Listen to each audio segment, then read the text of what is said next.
கோவை திராவிடர் விடுதலை கழக பிரமுகரும் ஃபருக் கொலை வழக்கில் மேலும் 3 பேர் கைது செய்யப்பட்டுள்ளனர். கடந்த மார்ச் மாதம் 16ஆம் தேதி உக்கடம் பகுதியைச் சேர்ந்த திராவிடர் விடுதலை கழகத்தின் ஃபருக் என்பவர் வெட்டி படுகொலை செய்யப்பட்டார். இந்த கொலை தொடர்பாக ஃபருக்கின் நண்பர்கள் மற்றும் அதே பகுதியைச் சேர்ந்த 6 பேர் கைது செய்யப்பட்டனர்.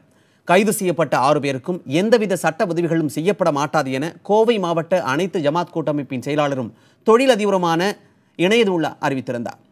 இந்த நிலையில் ஜமாத் கூட்டமைப்பின் செயலாளர் இணையதுல்லாவை கடத்தி பணம் பறிக்க திட்டமிட்டதாக ரோந்து பணியின் போது 8 பேரை காவல்துறையினர் கைது செய்தனர். அதனைத் தொடர்ந்து பெங்களூரு குண்டுவெடிப்பு வழக்கில் கைதாகி பெங்களூரு சிறையில் இருந்த கிச்சன் புகாரி, ஜூல் திகால் அலி மற்றும் அக்தர் அலி ஆகிய மூவருக்கும் ஃபருக் கொலை வழக்கில் தற்போது கைது செய்யப்பட்டுள்ளனர். கைது செய்யப்பட்ட மூவரும் கோவை 5வது குற்றவியல் நடுவர் நீதிமன்றத்தில் ஆஜர்படுத்தப்பட்டு அழைத்து வரப்பட்டனர்.